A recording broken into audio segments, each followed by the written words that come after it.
Yeah, I think most of the stuff that's on there has been already introduced for me. Other than I'm also a polyglot and a Star Trek fan. So the goals of today's talk are to learn how to be more inclusive of neurodiverse people, to develop a better understanding of autism, and to understand the theory of double empathy. So we'll start with some misconceptions about autism and neurodiversity. So I'd like you to just turn to the people next to you on your left and right, and just ask for 3 ideas that you have about neurodiversity. So go ahead. Can I get somebody from this side to give me one?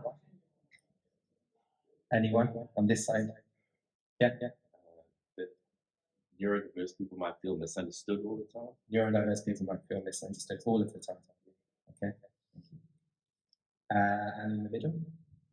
The main problem with people with autism is their social deficits. The main problem with people with autism is our social deficits. So I've heard. Yes. I wonder if that's a misconception. And on this side? All autistic people fit the Rain Man stereotype. All autistic people fit the Rain Man stereotype. Or Sheldon from Big Fan. Okay. And at the back? Anyone at the back? Is how neurodiversity might actually develop in the future in terms of like if it is different kind of brain structures, but it's genetically related. And there could be more categories that we bring into neurodiverse. There could be more categories. And maybe what we might think is the mainstream actually has got more diversion than actually has. Yeah. I think it is. So okay. Lumping it together. Okay. Yep. Thank you. I'm not going to give the answers to that. To any of that. So misconception. Sheldon. Not sure everyone. Can you see it? Yeah. Sheldon from the Big Bang Theory. Yeah. I have been known to make that sign as a Star Trek fan. Yeah. So one of the most common misconceptions is that autistic people do not empathise. Another one is that we are geniuses, or that we have some kind of superpowers. Believe it or not, that is a misconception. People do say that. Also, the look. So, do I look autistic? Somebody brave, tell me whether I do or not. No, exactly. So, what's the look? You know, this is a misconception. And autism without a learning disability is just mild autism. This is a misconception. Also that we're not sociable. Apparently we don't like to socialise. And that autism is caused by vaccinations. This is not true. Absolutely. Or that it can be cured with diet. No, because it's not something that can be cured, because it's not an illness. And that it mainly affects men. This is not true. It affects all genders. It just may present differently. So the 3 types of autism are ASD1, which has different challenges in initiating social interactions. So to answer the deficit, we'll say, instead of saying deficit in initiating social interactions, we would say different challenges from neurotypical people. Neurotypical people are people that do not have autism. That our organisation and planning problems can hamper independence. This is called executive dysfunction. That's quite common with ASD. And by the way, ASD stands for autistic spectrum disorder. That we commonly have high IQ versus low verbal IQ. ASD2 is social interactions are limited to special interests. So at some groups, I've had people come up to me and say, "Are you into sci-fi?" And I say, "Yes, I love sci-fi." And they say, "Do you know such and such series?" "No, I've never heard of it." It's okay, you're not into sci-fi then, goodbye. And we have people with ASD2. I have ASD1, but people with ASD2 have frequent restricted or repetitive behaviours. So these are, I think ASD2 is what's more commonly thought of as the look, these kind of behaviours. ASD3 is more pronounced challenges with verbal and non-verbal social communication. So going back to the look again, a lot of people will say, you don't look autistic, you're verbal. So I think they think that we have to be sat in the corner, silent, rocking or something, which is a genuine behaviour, but not with ASD1 and ASD2 commonly. And people with ASD3 have great distress changing actions or focus. Again, here's some of the popular images of people with ASD. Does anyone know who these people are? Can you name all of them? Yeah. Susan Boyle. Susan Boyle. I did watch the series. You said you could name all of them, so you have to name all of them. As a sports person, I felt like that. Yeah. Well, and this is Sam from Atypicals. From Atypical. So the myth of high functioning. This is the kind of myth that people with ASD1 are high functioning, or that there is such a thing as high functioning autism versus low functioning autism. This is a myth. The reason I put this kind of chart on there is because it shows that in some areas people might have high functioning, so they might be verbally high functioning, but when it comes to changing a light bulb, it might be a nightmare. I can admit that I personally don't know how to change a light bulb, but I can speak 11 languages. So in many areas, there's this like kind of mismatch between your IQ and things that you are able to do in your executive dysfunction. So I would throw out the idea of high functioning autism. It's just certain things about your life that are high functioning and certain things that are low. So what challenges do people with ASD have? It says personal space. It's like, the personal space one refused to remove itself from my slide. So that tells you something. So this sensory area. So for example, people with autism tend to have auditory processing disorder or sensory processing disorder in general. If you have auditory processing disorder and you go to an audiologist, very often they will do other tests to see whether you are neurodivergent.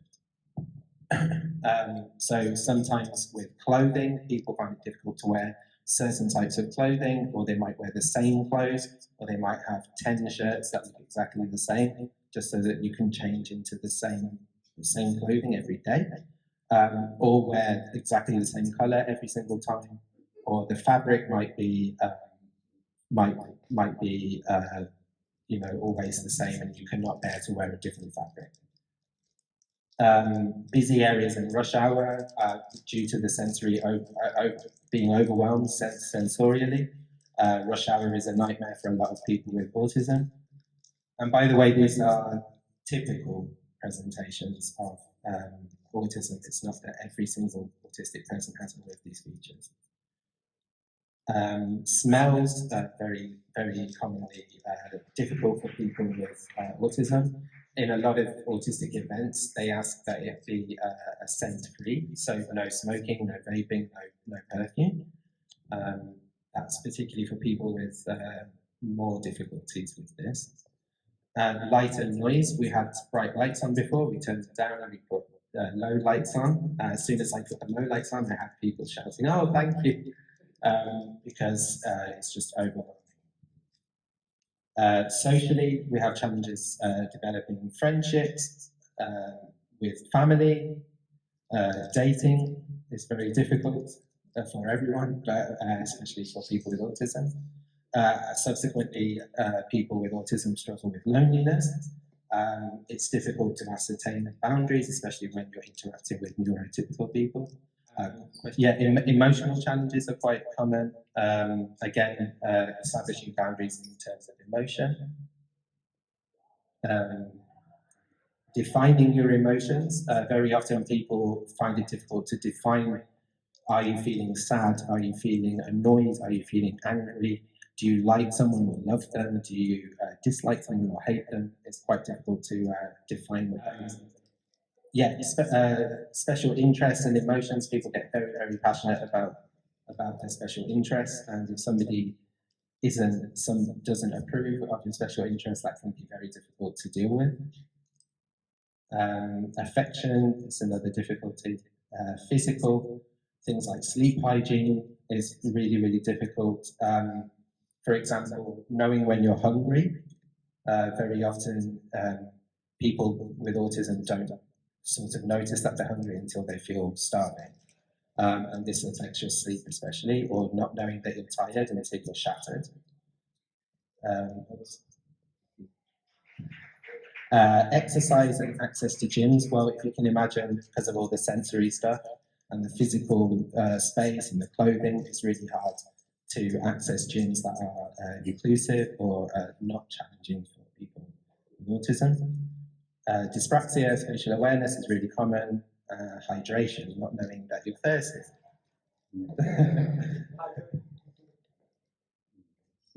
Until you're dehydrated.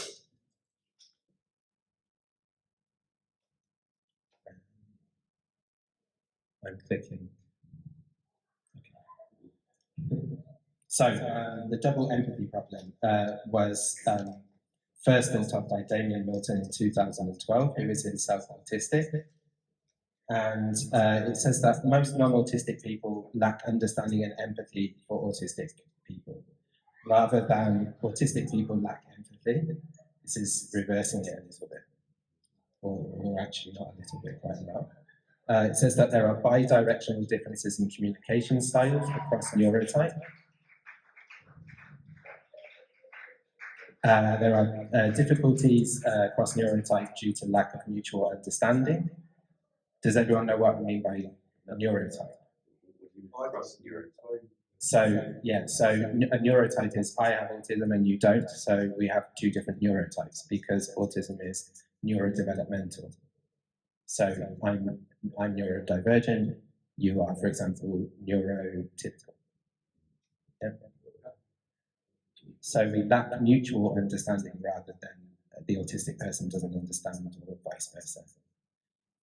Most autistic people struggle in understanding non-autistic people. It's absolutely true, but then also most neurotypical people struggle to understand autistic people.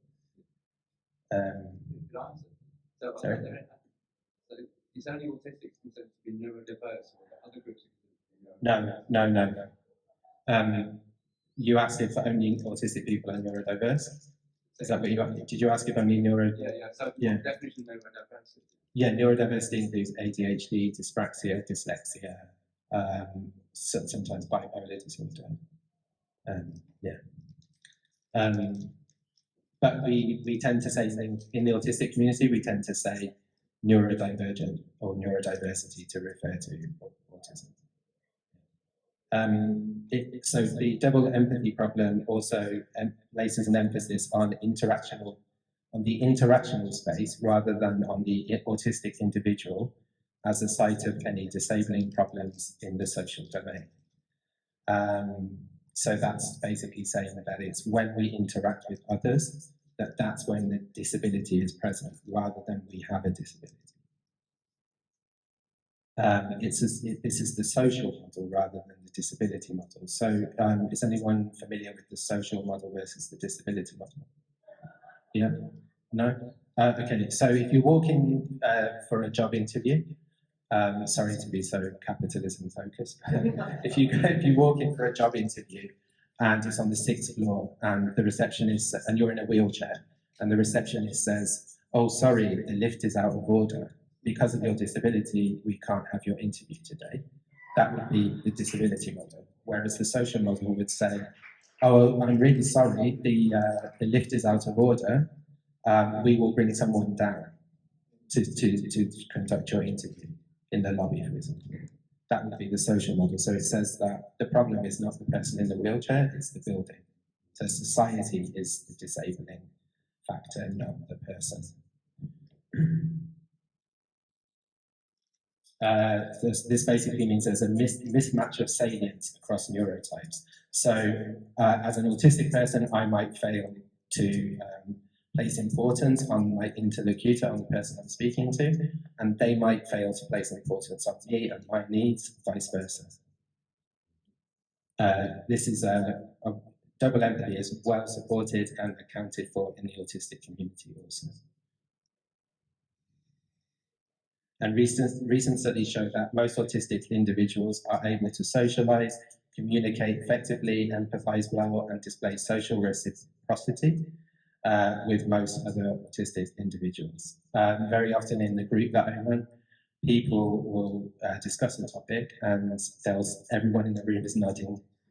Isn't that right? People that attended, yeah. Everyone's just going, oh yeah, that definitely happens to me. And then you can see that everyone in the room just understands. It's not to say there are not difficulties, but everyone seems to understand each other and much more than they do understand neurotypical people. What is reciprocity is I understand you, you understand me. Yeah, basically. This challenges the commonly held belief that the social skills of autistic individuals are inherently impaired.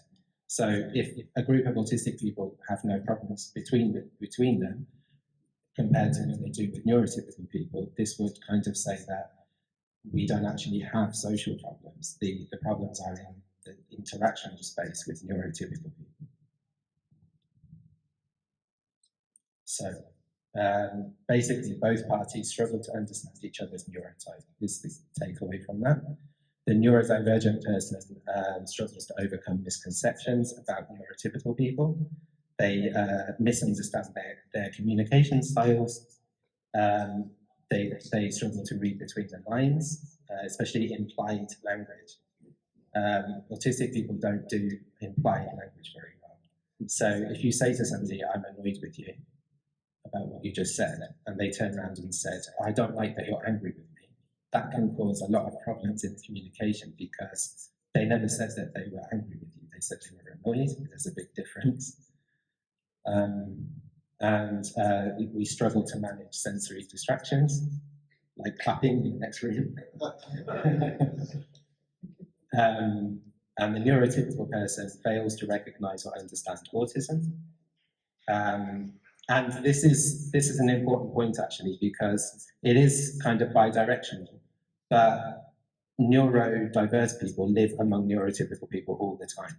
So we're quite far behind in terms of how we think about the privileges that neurotypical people have compared to neurodiverse people. When we talk about whiteness or maleness, we're very far ahead of talking about that. But we don't.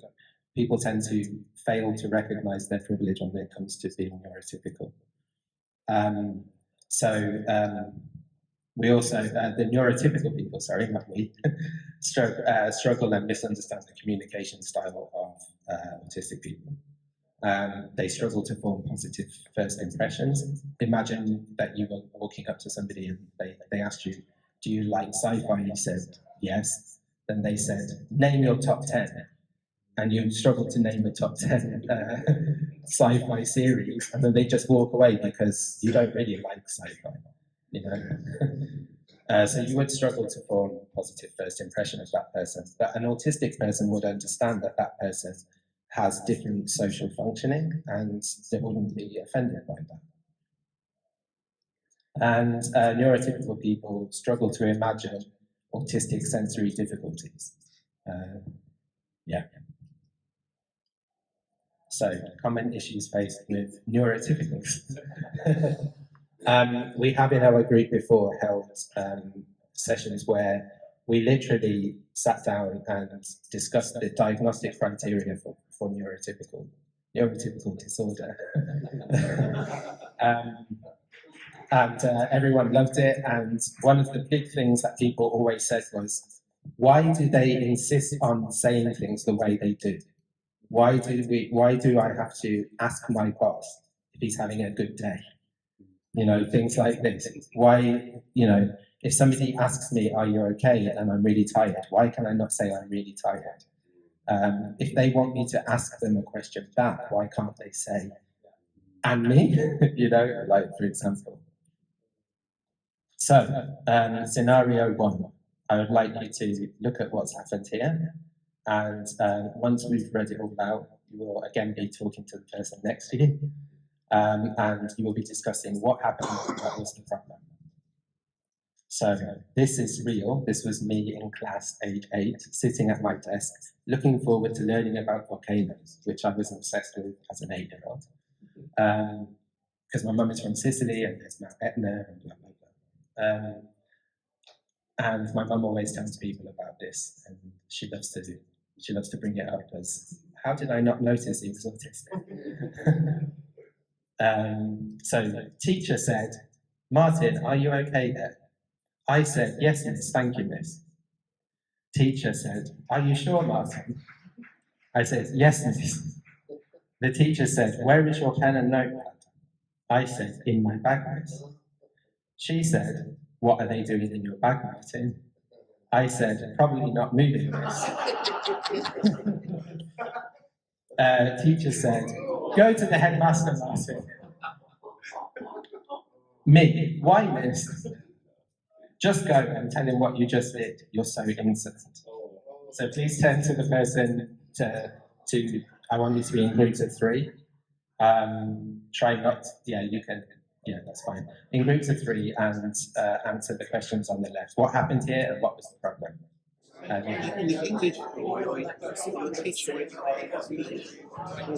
Okay, everyone? Yeah. Thank you. Can I hear from this group what you think was going on? Well, the teacher was using social cues that might have worked with neurotypical children, because she was sort of saying, telling him off. Well, like loaded questions and Loaded, gameplay and what I saw, Yeah. like I have that all the time. It's like, saying why you talk, like why are you playing all these games? Like I've always been exactly the same. I'd be like, except probably not funny because that's not intentionally funny. But yeah, like for me, it doesn't make sense to me to not just ask straight away, oh, do you want to get your pen and your bag so you're ready for class? Why not start with that? Why do all of that? Because it's like trying to correct and contain you, and it's just unnecessary, basically. Sure. Me. Yeah. Because Martyn, so Martyn didn't know these sort of unspoken classroom rules that you're supposed to have your pen and notepad out ready on the desk. You didn't know that these rules, this is the procedure you're supposed to do without being told explicitly, Yeah, that's a good answer. Over here. Yeah. It seems to us that the teacher, as the adult and the professional, should have known better. Teacher should have known better. Yeah. And this time? Well, I was asking, well, why are we doing it? As an autistic man, I can see what's gone on here. Is she's asked him those questions and he's given honest answers. Yeah. But why are you asking us? It's like, because you obviously know the answers, so. Okay, you don't. Why am I'm not asking you Yeah. personally. Exactly. I don't get the point of this. As an autistic person, you know full well what's going on there, right? Yeah. Well, I know. But there are neurotypical people in the room who don't know full well what's going on. So this is very good that you brought that up. Yeah. The one you said, like, read between lines, because you didn't say, can you take your pen and notepad? Yeah. It's about reading between the lines. Well, it's very interesting that there was a mix of answers, ranging from why it asked me, it's obvious, to also, I couldn't read between the lines. Maybe my teacher didn't know how to communicate with me. Maybe that was the problem. It's the interactional space, right? And also, we're very literal. Autistic people are very literal. I actually went to the headmaster and said, if she wanted me to take my pen and notepad out of my bag, why didn't she just tell me? I would have done it because I was very obedient and polite. So why not just tell me? So we have another scenario. This time we're going to be talking about what would a neurotypical or neurodivergent person do with this email. So you need to pay very close attention. Any neurodiverse people in the room, don't feel so pressured. The pressure is on neurotypical people. And I mean that. So your colleague sends you an email which they tell you is very important. Hi Akash, it's Mel. How are you? So I was thinking about the project we discussed the other day, and I thought, wouldn't it be nice to get Zara in on the idea? She travelled to Montreal last week. She's from Canada. Did you know? Yeah, and so she travelled to Montreal, and she told me that she had a great time there, and she met some Ojibwe speakers who told her that they have a colleague in Toronto who worked for the Endangered Language Alliance. Well, anyway, they thought that it might be a nice idea to set up a meeting with you to discuss our project at some point if you would be up for it. I thought that sounds like a great idea, and it would be good to get her in on our project. Anyway, chat soon now. So can everyone please stand up and stand in a semicircle?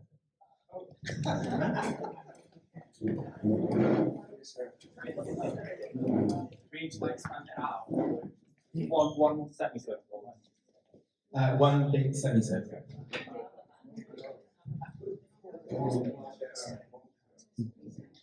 Like moving cats.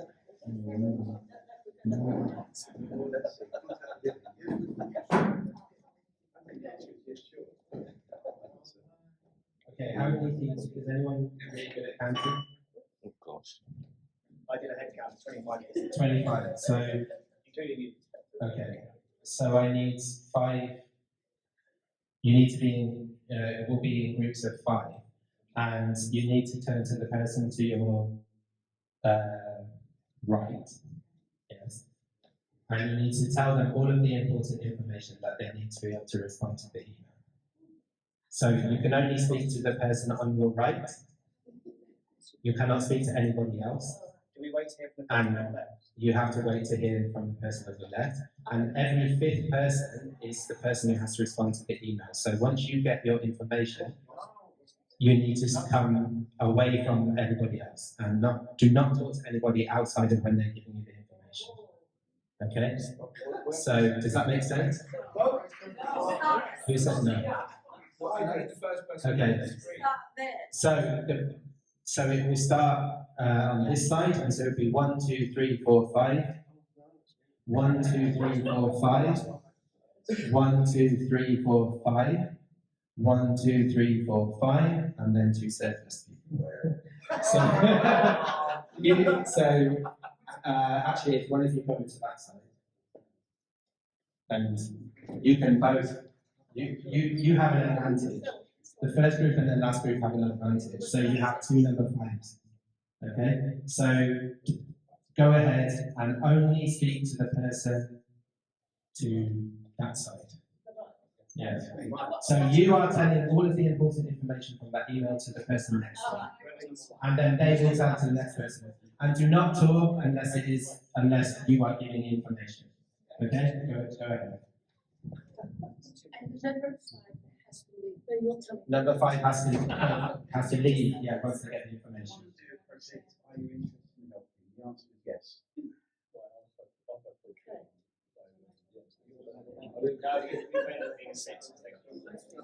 Some people are talking to people who are not in the know.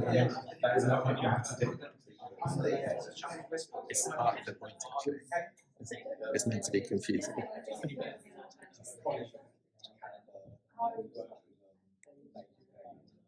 Yeah, because the guy left. You can only talk to the person to your right. You can only talk to the person on the right. You cannot discuss the instructions. Okay. Okay, we're ready. We're ready.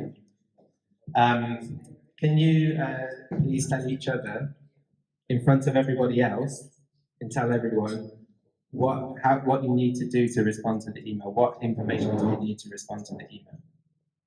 What's your response? I have to send an email to Canada to someone. Sorry. Sorry, I have to send an email to Canada to someone to set up a project. I have to agree to meeting now to set up a project about the LGBT people. To organize a meeting to organize the charity. I'm so glad you have a good idea. Let's meet. So you can sit down.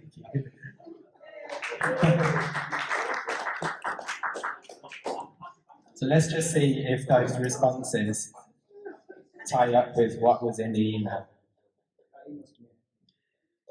So the email says, "Hi Akash, it's Mel, how are you? So I was thinking about the project we discussed the other day, and I thought, wouldn't it be nice to get Sarah in on the idea? She travelled to Montreal last week, she's from Canada, did you know?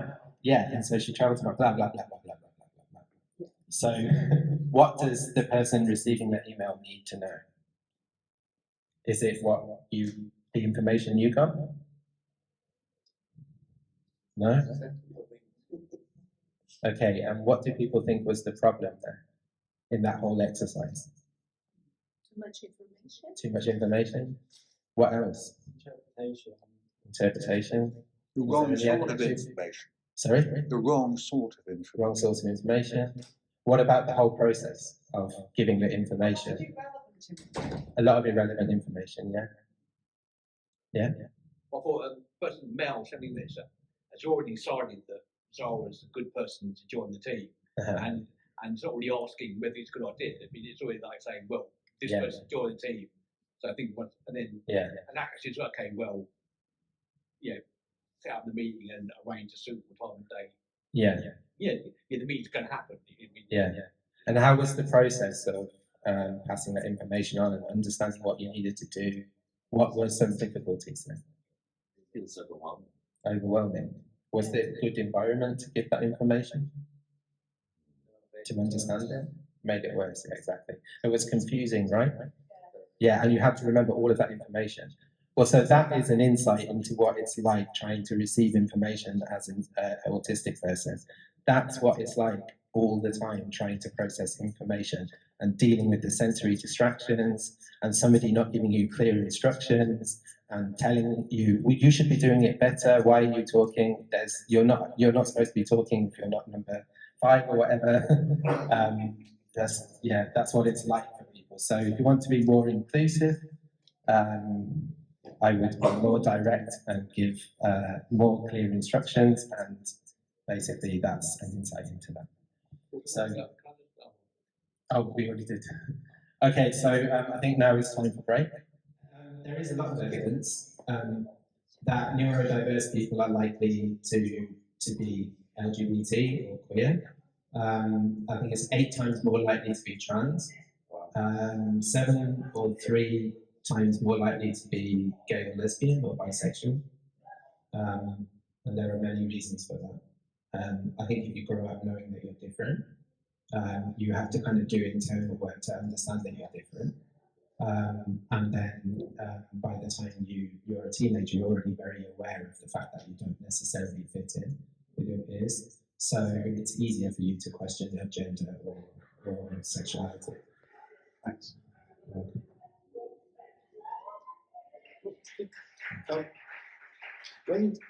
When did you first realise that you were actually different and that it was all right, that you gained self-confidence? When did I first realise I was different and that it was all right? And then later, and then gained self-confidence. Okay. When did I realise I was different in terms of neurodiversity? Yeah. Well, when I was a kid, I thought that was from Mars or something. I have mentioned a couple of times that I like Star Trek. And I was always aware of, I would look at some of them, like especially Vulcans, and think, am I a Vulcan? Because they seem to say things the way I do, very literal and everything. Also, I grew up in a family that we have an endangered language, so I only knew 5 families that spoke my language. And I'm the only one of my cousins born and brought up in, I was born in Wales, but born and brought up in the UK. From our language community, I'm the only one of my cousins here that can speak it fluently. So I was already different. By the time I was 2 years old, I was fluent in that language. And then as I was growing up, I wasn't diagnosed until I was 13 because they didn't translate any. I was diagnosed with Asperger's syndrome, They didn't translate any of the books from German into English until I was 13. So there was no chance for me to know that they had Asperger's.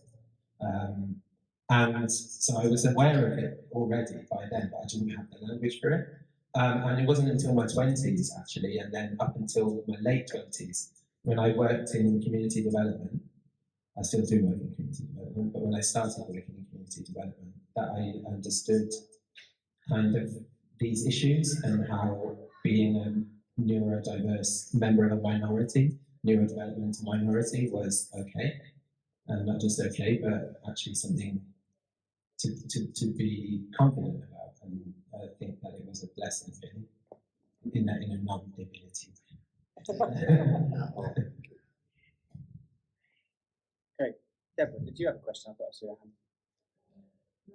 Oh, sorry. Please. So yeah, just a bit about the neuro bit of intensive nomenclature. So does it correspond to some kind of stuff to do with either kind of genetics or kind of the way that we kind of think that the brain's wired up in some way? So is there kind of like some physical differences that we found out about that it's describing, or is it maybe a more kind of metaphorical thing that our minds are different in some way or other? Is it neurological? Are you asking if it's neurological, or is it something you can locate? Yeah. Yes. It's neurodevelopmental. So it's actually quite similar to epilepsy in that way. It's the kind of thing that what do you call people that make scans? Radiologists. Radiologists can kind of you can't exactly pinpoint that this person has autism, but there are things in the brain that indicate that that's the case. You do neuropsychology tests, scans, all kinds of things to get diagnosed. And what was the second part of your question? Was it metaphorical? No. You mean it's not the same thing. Well, it's not like mental health, where mental health is solely, they diagnose it solely based on the presentation. It is actually neurodevelopmental. And what about genetic? And genetic, there is a genetic factor, yes. Normally when you're doing a screening or diagnostic process, they will ask, do you have a parent or grandparent or anybody in your family with this? And it's normally the case that you do. And my father, he passed away, but he almost certainly, he was the same as me, basically. Yeah. I mean, the reason we don't know is because of the generation difference and the fact that there was no way to diagnose it back then. And there's twin studies to make sure it's not parental influence that is associated with it. Yeah, it's not social influence in any way. Yeah. There was a question. Is there any like a cure, or like is that something? Is there a cure? Is it an illness? No, it's not. I'm not saying, but if somebody wants like, okay, it should have been neurodiverse, so it's a reaction of the brain. It's neurodevelopmental. It's not a reaction. You're born with autism. There's no cure. It's not something to be cured. I think I mentioned that in my talk, that it wasn't. You can't cure it. You can just learn how to cope. I recognize like I'm this type of person, and then Yeah, it's recognised as a neurodevelopmental disorder. Just like a person with epilepsy, you can't cure epilepsy. You can just learn how to deal with it. It's how your brain is wired, basically, from birth. Yeah. There was a question at the back. Yeah. Yeah. From an evolutionary point of view, is there some reason why some people are neurodiverse in terms of like Is there some reason from an evolutionary perspective why people would be neurodiverse? Yes, there are times. Yeah, I don't know about the evolution of it. That's not my field. I'm community development based, but it's probably there would be. Yeah, it would be interesting to look into it. Maybe an easy answer would be there's got to be someone normal in the world, right?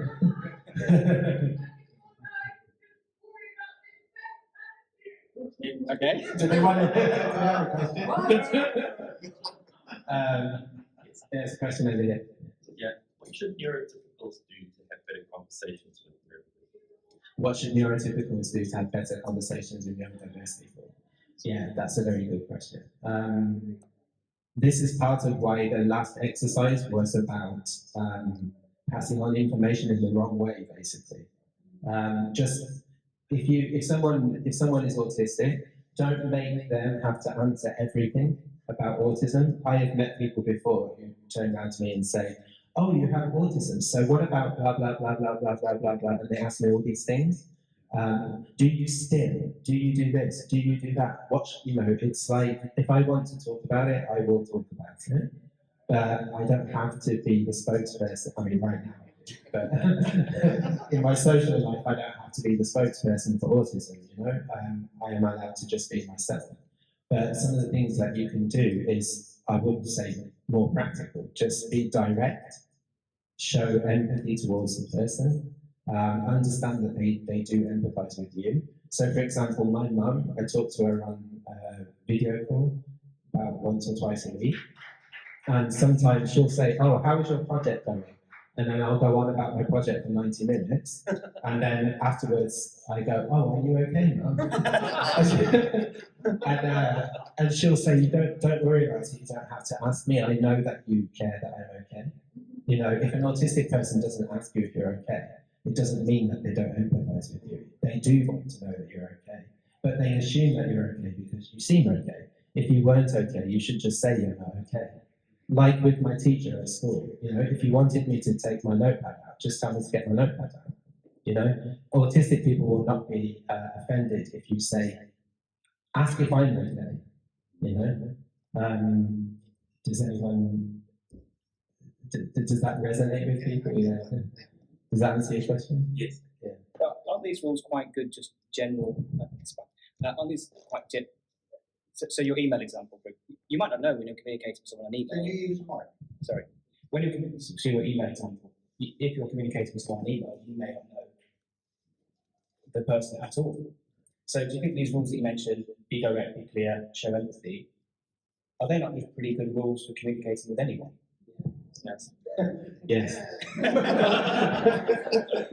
they are, but autistic people don't do implied language. If we want something, if we want to know something, we'll just say.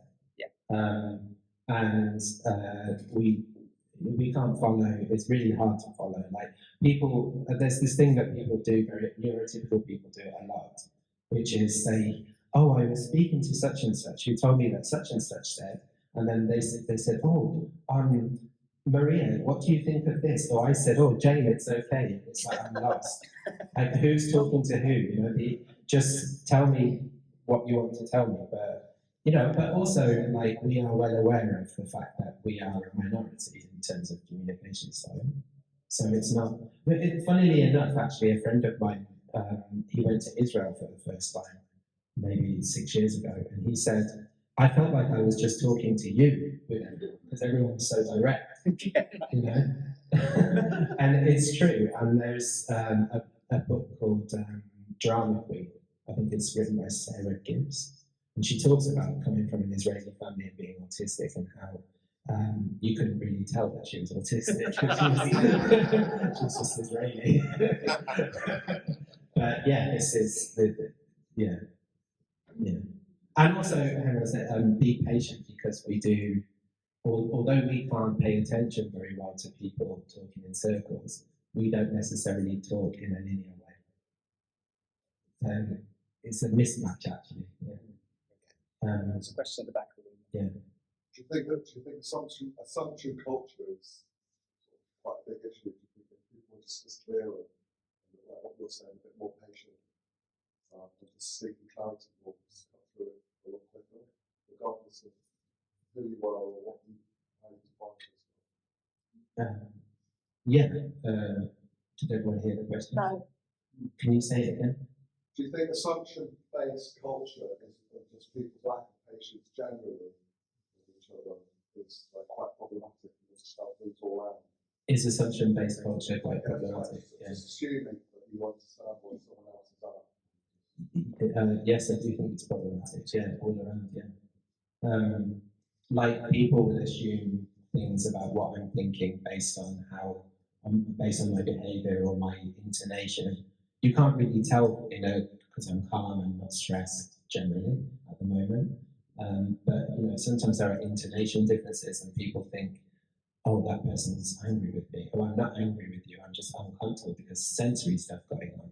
Or if somebody will say, "Oh, I went to Italy," and I'm like, "What?" And then they'll be like, "Oh, I'm sorry, I'm not supposed to go to Italy." And it's like, but sometimes people don't joke about it. They turn around to you and they say, "Why are you angry with me? Why are you snapping at me?"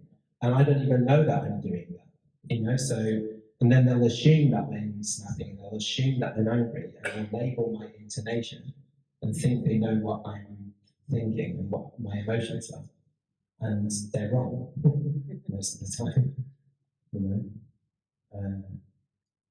You talked about it being neurodevelopmental, and you've got to learn to live with it and make some of the adaptations that you talked about. Where is all the expertise in the National Health Service for helping that process rather than leaving you to do it all yourself? How many people in the room who are comfortable to say they have autism have a positive experience with the NHS? So the waiting list was closed on the 30th of January. Yeah. 13th of January, nationally, 6 months to deal with the backlog. Yeah. The current waiting list is about 5 years for diagnosis. And there is psychologists. There is a centre in Maudsley in Denmark Hill, and the waiting list is 5 years. Even the media class that are jumping on the bandwagon with the same vile, spewing hatred that they do to trans and non-binary communities. So they can't come up with the right denial theories and the right new diagnoses. Oh yeah, people all the time will say things like, "Oh, are you sure you have autism? You're not just making it up." The ableist abuse is a form of Yeah. and it should not be tolerated. No. And it's too accepted. Yes. Ableism isn't talked about enough. Yeah. But just to add to the answer, but thank you for. Yeah, there are things like MenCap that have an autism service. Their waiting list is not so bad, but they're really poorly funded. They have part-time workers, volunteers. Most autism services are really poorly funded. And yet, I can't remember the figures, but we are a huge minority. It comes within the sociology area, does it? No, psychology. The psychology. Yeah, psychiatry and psychology, yeah. I just wondered if you'd read or heard about Unmasking Autism by Dr. Devon Price. If I've heard of Unmasking Autism. Unmasking Autism. Unmasking Autism. By Dr. Devon Price. Yeah. Because I just thought it might be something worth talking about there, just for all the people who are neurotypical, because that book changed my life in the. If I'm allowed to say, I'm trying to pose it's a question, but I can't because I want you to kind of speak about that. It was for me learning that all the kind of empirical research around autism was based on upper class straight white boys that basically causing their parents a little bit of bother. And that's unfortunately the lens that it's been approached by for 30 or 40 years. And actually that's just one slice of the spectrum. And for somebody like me, because I was going to say, the best way, you've read Unmasking Autism or heard about it, like, what did you take away from that? Because like I said, for me, it was quite, it was very challenging to read because it challenged a lot of the beliefs I had around what autism is. And well, basically I didn't know anything until I read that book. Does that make sense? Yeah. It makes sense, yeah. But I think you said everything. Sorry. It's fine. I mean, you said, yeah, well, who's Devon Price? Dr. Devon Price, yes. Yeah, and because it's a new book, right? Yeah, because he coined the term masking and unmasking. That's where it's from, right? And it's an incredible read. and learning the history of it, right? Because it's just baffling how unscientific it's been. Yeah, exactly. Yeah. Well, masking is people not know what masking is. Masking is kind of being, let's say, a closeted autistic person. The behaviours that you do to kind of mask the fact that you're autistic, and a lot of people, my generation and above, have grown up doing that because there wasn't access, and there's still in many ways not access to appropriate care. So yeah, that book is really important. But it's a huge topic. Yeah. So thanks for bringing it up. But I would suggest people read it actually. Yeah, if you want to sort of think about sort of governments, politicians, policymakers, authorities. I mean, how do you think they're doing? Well, you probably say. And also, I mean, what's the sort of first thing you would want? What's the most important thing you would want them to do? Yeah. Like, that what would be the most impact, for like legislators, governments, policy makers to do that would, have the most benefit? Funding. Oh, what funding? Funding. No, really. I love funding. I mean, the proceeds from today are helping our organisation. If you haven't given, please do. But seriously, we don't have funding. Autistic organisations don't have funding, and very often it's neurotypical people who are professionals telling neurodiverse people, how to manage it, blah blah blah.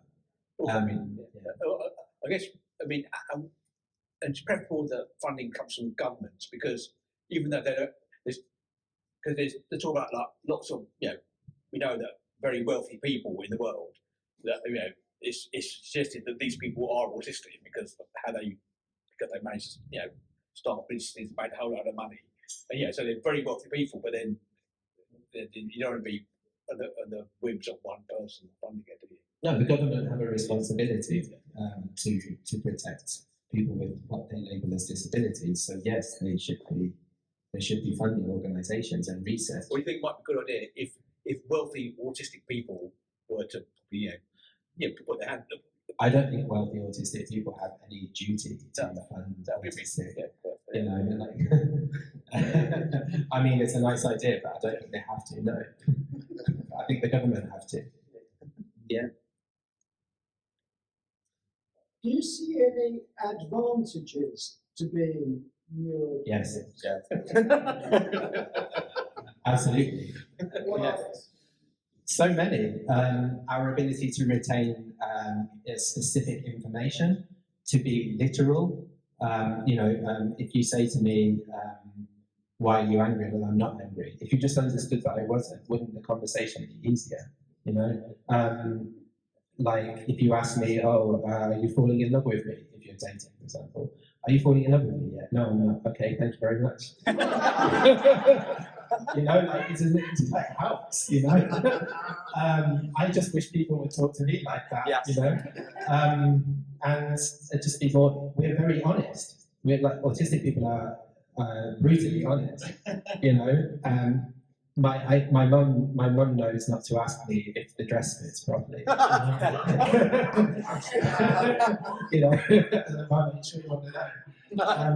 No, but seriously, like from personally, I speak the languages I speak because I'm autistic. Because autistic children are why children. And we all know that if you say why, you get the knowledge. If you are shy and you don't want to say, then you don't learn it, do you? So I was always, my granddad was sat there and I would hear him on the phone or talking to my grandmother. I would say, what did you say? What did you say? What did you say? And then I get my notepad out and my mum would tell me, give him a break, because, I learned my language, because my heritage language, and it's endangered. There's 900 people in our community that speak it. And I learned it because of that. And I wouldn't be who I was if I wasn't autistic because of that. Yeah, thanks. From your experience or other people's experience, do you think a lot of young people with autism get misdiagnosed? and go more diagnosed as a mental health condition, therefore go down the wrong stream of support. Young autistic people, or even older people, very often get misdiagnosed, especially with CPTSD, complex post-traumatic stress disorder, which I think is the new term for borderline personality disorder, because it's like emotional dysregulation, things like that. PTSD in general, it's happened to most, it's happened to most, exactly. It's happened to most autistic people. Let's get you on drugs.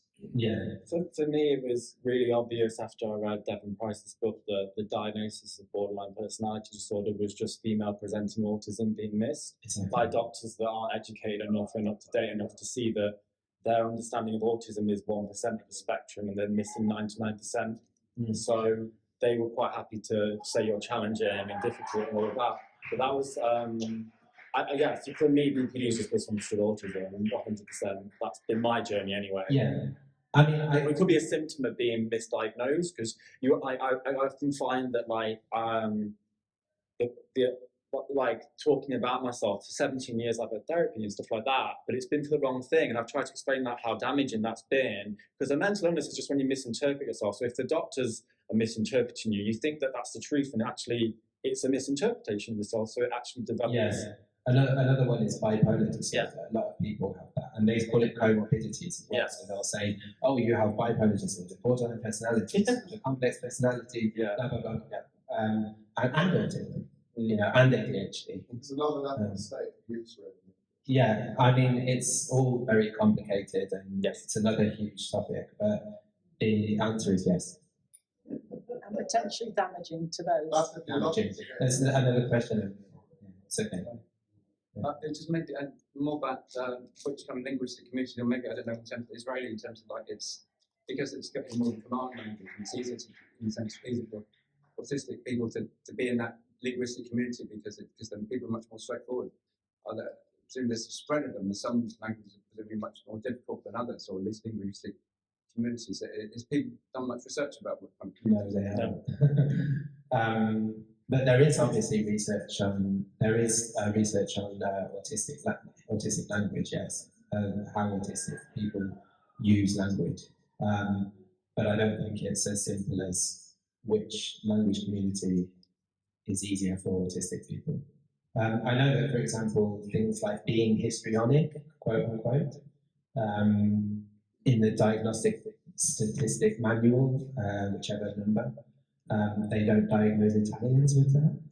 So that shows you part of how the language is there, because Italians, and I am from that community, Anglo-Italian, we do have a more passionate way of talking about things than non-Italians. So I think we've got time for one, maybe two more questions. So has anyone not asked a question yet who would like to?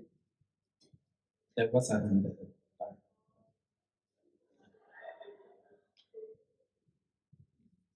Any burning question? No one's asked an important question, which is what series do you like? What series? Voyager. Voyager, for sure. Yeah.